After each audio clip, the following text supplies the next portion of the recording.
Hello बच्चों, इस video में आपको पढ़ाने जा रहा हूँ MP board class 5th EVS pre board exam paper.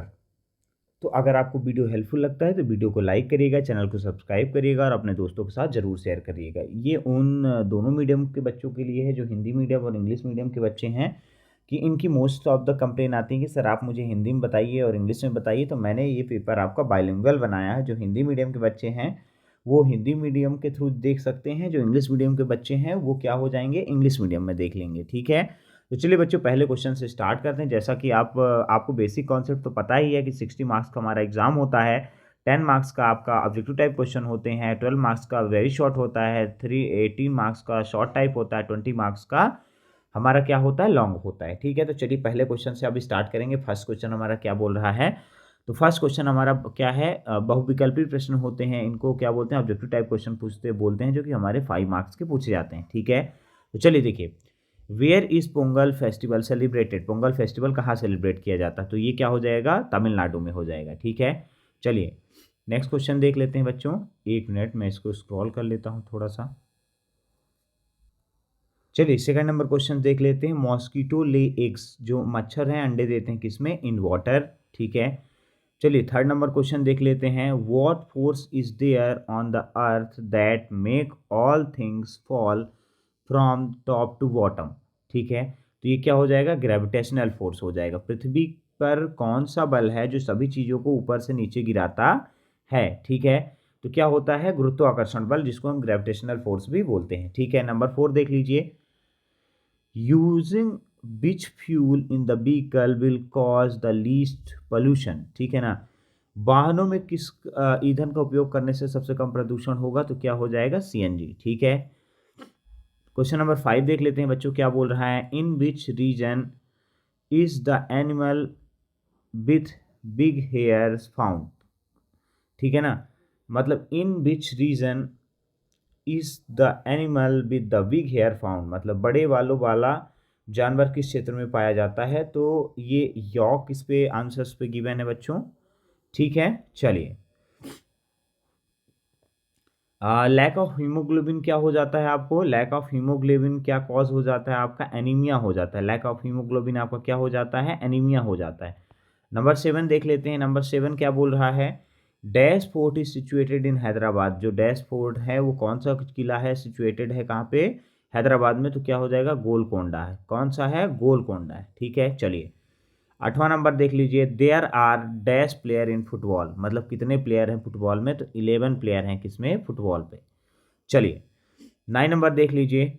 Dash is the women to stay for the longest period in the space. ठीक है ना, तो इसका आंसर क्या हो जाएगा, अंतरिक्ष में सबसे लंबे समय तक रहने वाली महिला हैं, तो ये क्या हो जाएगा, पैगी विंसन। ठीक है, इसकी आपकी स्पेलिंग ये देख लेना है, PEGGYWHITITSON। ठीक है, आपको ये लिख लेना है। चलिए 10 नंबर देख लेते हैं। Pashmina is a kind of dash, तो पश्मीना एक तरीके का क्या होता है, वूल होता है, ऊन होता है ना पश्मीना। ठीक है, हिंदी और इंग्लिश दोनों में लिखा है, आप दोनों को पढ़ के प्रॉपर तरीके से समझ सकते हैं, मैं भी आपको एक्सप्लेन करते चल ही रहा हूँ। ठीक है, चलिए अब 11 नंबर क्वेश्चन में आ जाते हैं। 11 नंबर क्वेश्चन हमारे शॉर्ट टाइप क्वेश्चन होते हैं। शॉर्ट टाइप क्वेश्चन हमारे 2 मार्क्स के पूछे जाते हैं। यहाँ पे पहले से ही लिखा हुआ है तो मुझे लिखने की आज जरूरत ही नहीं। ठीक है, in the ancient time what kind of utensils were use, मतलब प्राचीन काल में किस प्रकार के बर्तन का उपयोग किया जाता था। ठीक है ना, तो आंसर देख लीजिए। In ancient time utensil made of the clay would and the metals like copper bronze were use. देखिए हिंदी में देखिए, प्राचीन काल में मिट्टी, लकड़ी और तवे व कांसे जैसी वस्तुओं के बने बर्तन का उपयोग किया जाता था। कितना बढ़िया क्वेश्चन था, कितना बढ़िया आप आंसर लिख सकते हैं इसका। ठीक है, चलिए 12 नंबर देख लेते हैं। In the earth is the if the earth is round like a globe, अगर अर्थ जो होती राउंड होती किसके जैसे, ग्लोब की जैसे, how is it that we do not fall off, यदि पृथ्वी गोल है, ठीक है ना, तो हम नीचे क्यों नहीं गिरते हैं। ऐसा बोल रहा है कि if the earth is round like a globe, अगर अर्थ जो है राउंड है किसके जैसे, ग्लोब के जैसे, so how is it that we do not fall off, तो हम नीचे क्यों नहीं गिरते। तो इसका आंसर देख लीजिए। We do not fall off because of the gravitational force of the earth which pulls everything towards its center। ठीक है, देखिए हम नीचे नहीं गिरते क्योंकि पृथ्वी का गुरुत्वाकर्षण बल हर चीज को अपने केंद्र की ओर खींचता है। किसकी ओर खींचता है? केंद्र की ओर खींचता है। चलिए 13 नंबर देख लेते हैं। Which are the vehicles that's run without petrol और डीजल। ठीक है, तो कौन से वाहन है जो पेट्रोल और डीजल के बिना चलते हैं? तो क्या हो जाएगा? Vehicle like electric cars, bikes and the solar powered vehicles run without the petrol and diesel. देखिए इलेक्ट्रिक कारें जैसे साइकिल और सौर ऊर्जा से चलने वाले वाहन पेट्रोल या डीजल से के बिना चलते हैं। ठीक है ना, जैसे इलेक्ट्रिक कार हो गई, साइकिल हो गई, सौर ऊर्जा से चलने वाले वाहन पेट्रोल या डीजल के बिना चलते हैं। ठीक है, कितना परफेक्ट है आपका। छोटे छोटे क्वेश्चन है, इनको सबको लर्न कर लो, पूरे नंबर ले जाओ। ठीक है, हाँ, वॉट डू चपंगा कॉल देयर टेंट्स। चापंगा, ठीक है, चापंगा कॉल देयर टेंट्स रेम्बो। क्या बोलता था चापंगा? चापंगा अपने तंबू को क्या कहते हैं? तो चापंगा अपने तंबू को रैम्बो कहते हैं, रैम्बो। ठीक है, 15 नंबर क्वेश्चन देख लेते हैं बच्चों, क्या बोल रहा है 15 नंबर क्वेश्चन। हाँ, why was Khedi village remove from the river bank. ठीक है ना, खेड़ी गांव को नदी के किनारे से क्यों हटाया गया? ठीक है ना, Khedi village was removed from the river bank due to construction of a dam which led to submergence of the village. देखिए क्या बोल रहा है, खेड़ी गांव को नदी के किनारे से बांध के निर्माण के कारण हटाया गया जिससे गांव जलमग्न हो गया। ठीक है ना, चलिए व्हाट इज उधिया। उधिया क्या है? ठीक है ना, इसका आपको आंसर बताना है।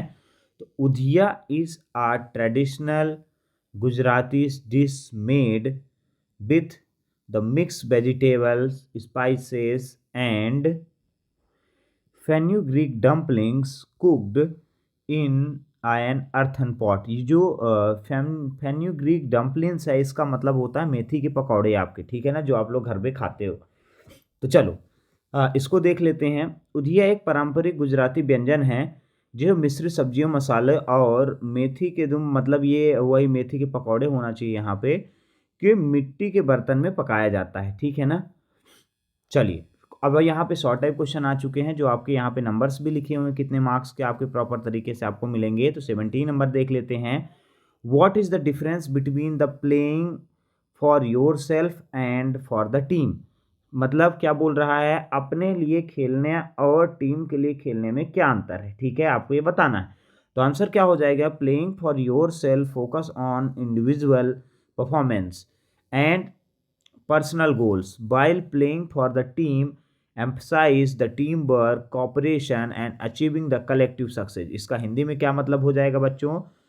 अपने लिए खेलने का मतलब है व्यक्तिगत प्रदर्शन और लक्ष्यों पर ध्यान देना है। ठीक है ना, जबकि टीम के लिए खेलने का मतलब है टीम वर्क, सहयोग और सामूहिक सफलता पर जोर देना है। ठीक है, 80 नंबर देख लेते हैं। 80 नंबर क्या बोल रहा है बच्चों? पहला क्वेश्चन देख लेते हैं।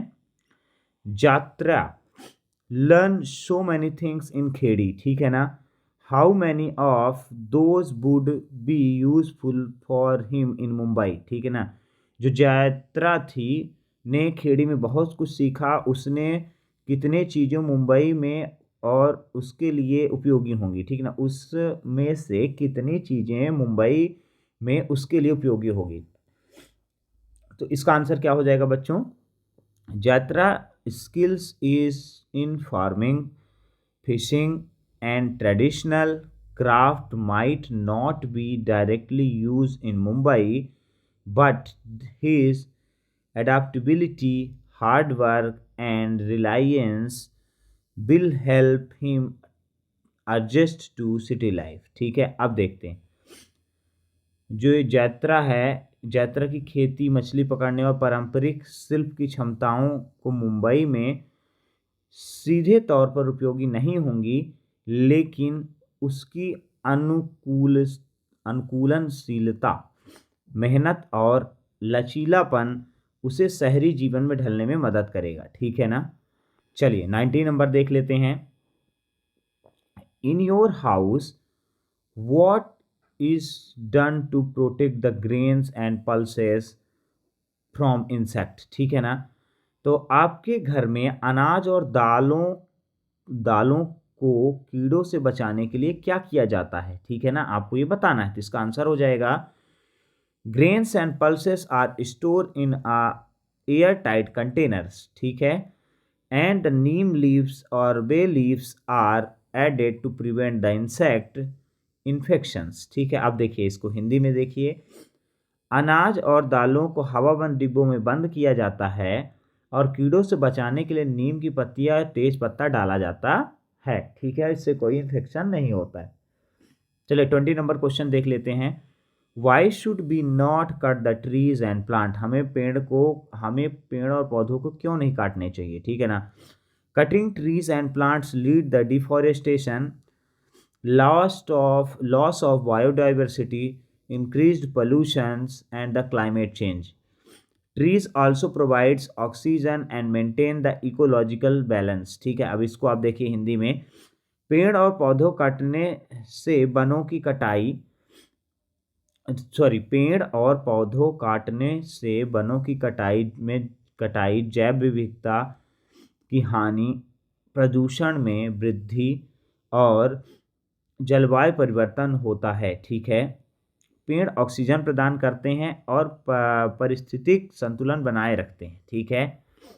चलिए 21 नंबर क्वेश्चन देख लेते हैं। Which two task will you do first on the basis of priority in case of an earthquake, ठीक है ना। भूकंप की स्थिति पर आप प्राथमिक आधार पर कौन दो कार्य करेंगे सबसे पहले, आपको ये बताना है, ठीक है। तो इसका आंसर क्या हो जाएगा, take cover under the study table और furniture to protect yourself for the falling object, ठीक है। नंबर 2 देख लीजिए। Move to an open area away from the buildings and tree to avoid the structural collapse. अब देखिए इसका हिंदी में क्या मतलब निकलेगा। गिरती वस्तुओं से बचने के लिए मेज या फर्नीचर के नीचे छिपेंगे सबसे पहले। दूसरा क्या हो जाएगा, इमारतों और पेड़ों से दूर खुले क्षेत्र में जाएं ताकि ढांचागत गिरावट से बच सके, मतलब जो इमारतें वगैरह हैं उनसे वो ऐसा ना हो कि आप ऊपर गिर जाएं, ठीक है। अब चलिए 20 नंबर क्वेश्चन देख लेते हैं। 22 नंबर क्या बोल रहा है, write the home remedies to prevent the spoilage of the given for 1 to 2 days, ठीक है ना। अब देखो नीचे दिए गए चीज़ों को 1 से 2 दिन तक खराब होने से बचाने के लिए घरेलू उपाय लिखना है। तो क्या करेंगे, मिल्क का बताएंगे। Boil it and store in a cool place, मतलब दूध को उबालो और उसे ठंडी जगह में रखो, 2 दिन आपका चल जाएगा। अब देखो ग्रीन कोरिएंडर क्या है, ग्रीन कोरिएंडर किसे कहते हैं, धनिया को बोलते हैं, हरा धनिया। Wrap it in a damp cloth, store is in all right coriander in the refrigerator. मतलब क्या बोल रहा है कि देखिए हरे धनिया को गीले कपड़े में लपेट कर फ्रिज में हवाबंद डिब्बे में रखें, ठीक है ना, बढ़िया सही रहेगा, कोई खराबी नहीं होगा। सी नंबर देख लीजिए। ओनियन जो बोल रहा है, keep it in a dry cool and the well ventilated place, ठीक है। तो प्याज को सूखी, ठंडी और हवादार जगह पे रखें। ये आपका आंसर है, बस इतना ही आपको लिखना है। चलिए 23 नंबर क्वेश्चन देख लेते हैं। ये हमारा 4 मार्क्स का क्वेश्चन पूछा जाता है। जैसे आप जानते हैं कि एग्जाम पॉइंट ऑफ व्यू से मोस्ट इंपॉर्टेंट होता है, तो आपको इसको भी प्रॉपर तरीके से लर्न कर लेना है, ठीक है। चलिए देखिए, what could be done to save the forest, हमें क्या करना चाहिए फॉरेस्ट को सेव करने के लिए। तो आंसर क्या हो जाएगा, to save the forest we can, ठीक है। पहला देख लिए, plant more trees and promote the afforestation, ठीक है। नंबर देखिए, avoid cutting trees and use the sustainable alternatives like recycled paper, ठीक है। देखिए थर्ड देखिए, implement the strict law against the illegal logging and deforestation, ठीक है। चलिए इनकी हिंदी मीनिंग मैं आपको सबको बताऊंगा, आप वरी मत करिए, ठीक है ना। Raise awareness about the importance of the forest for the environment, ठीक है ना। अब देखिए इसकी हिंदी मीनिंग देख लीजिए, वनों को बचाने के लिए हम क्या क्या करेंगे, ठीक है ना। अधिक पेड़ लगाएंगे और वनीकरण को बढ़ावा दें, ठीक है ना। पेड़ काटने से बचें और रिसाइकल पेपर जैसे स्थायी विकल्पों का उपयोग करें, ठीक है ना। नेक्स्ट क्या है, अवैध कटाई और वनों की कटाई के खिलाफ सख्त कानून लागू करें, ठीक है ना। पर्यावरण के लिए वनों का महत्व के बारे में जागरूकता बढ़ाएं, ठीक है। चलिए 24 नंबर क्वेश्चन देखिए। 24 नंबर क्वेश्चन क्या बोल रहा है, what do you mean by a house boat, right any 3 characteristic of it, ठीक है ना। हाउस बोट से आप क्या समझते हैं, आपको 3 क्या लिखने हैं, उसकी विशेषता लिखनी है। तो नंबर 1 क्या हो जाएगा, a house boat is a floating house use for the living और ट्रैवलिंग ऑन द वाटर, ठीक है ना। इसका क्या, इसके कैरेक्टरिस्टिक क्या है देखिए, it is built on a boat like structures and stay afloat on the water bodies like lakes and rivers. Number 2 देख लीजिए, it has rooms kitchens and other facilities like regular house, ठीक है। फिर next देख लीजिए, it is commonly found in a place where Kerala and the Kashmir for the tourism purpose, ठीक है। अब इसका हिंदी मीनिंग देख लेते हैं बच्चों, क्या बोल रहा है ये हमको। हाउस बोट एक तैरता हुआ घर है जिसका उपयोग पानी पर रहने या यात्रा करने के लिए किया जाता है, ठीक है ना। यह नाव जैसी संरचना पर बना होता है और झीलों या नदियों जैसे जलाशयों पर तैरता रहता है, ठीक है। थर्ड नंबर देख लीजिए, इसमें कमरे, रसोई और सामान्य घर जैसी सुविधाएं होती हैं, ठीक है ना। नेक्स्ट देखिए, यह केरल, कश्मीर और जैसे स्थानों पर पर्यटन के लिए आमतौर पर पाया जाता है, ठीक है।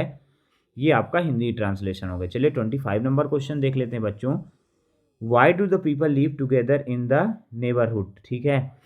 लोग एक पड़ोस में एक साथ क्यों रहते हैं, ठीक है। आपको इसका आंसर बताना है। People live together in a neighbourhood for social interaction and community support, number 1, sharing resource and facilities like schools, parks and the markets, safety and security through the collective efforts, ठीक है। अब देखिए इसका Hindi meaning क्या निकल के आएगा बच्चों, लोग एक पड़ोस में एक साथ रहते हैं क्योंकि सामाजिक संपर्क और सामुदायिक सहयोग के लिए, ठीक है। नंबर 2 क्या हो जाएगा, स्कूल, पार्क और बाजार जैसे संसाधनों और सुविधाओं को साझा करने के लिए, ठीक है। फिर सामूहिक प्रयासों के माध्यम से सुरक्षा के लिए, ठीक है। चलिए 26 नंबर क्वेश्चन देख लेते हैं बच्चे। 26 नंबर हमारा क्वेश्चन आखिरकार बोल के आ रहा है।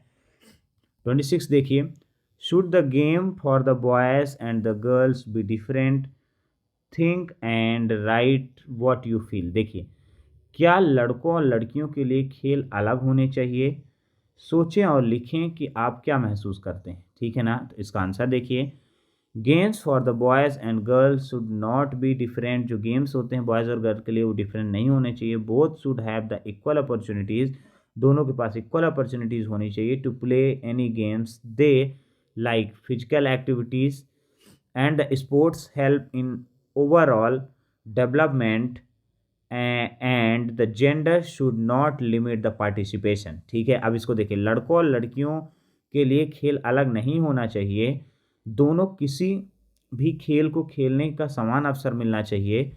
शारीरिक गतिविधियां और खेल समग्र विकास में मदद करते हैं और लिंग भागीदारी की सीमित नहीं करना चाहिए। लिंग भागीदारी मतलब ये लड़का लड़की है तो उसको ये नहीं बोलना चाहिए कि तुम ये गेम नहीं खेल सकते हो और तुमको यही गेम खेलना चाहिए, ठीक है।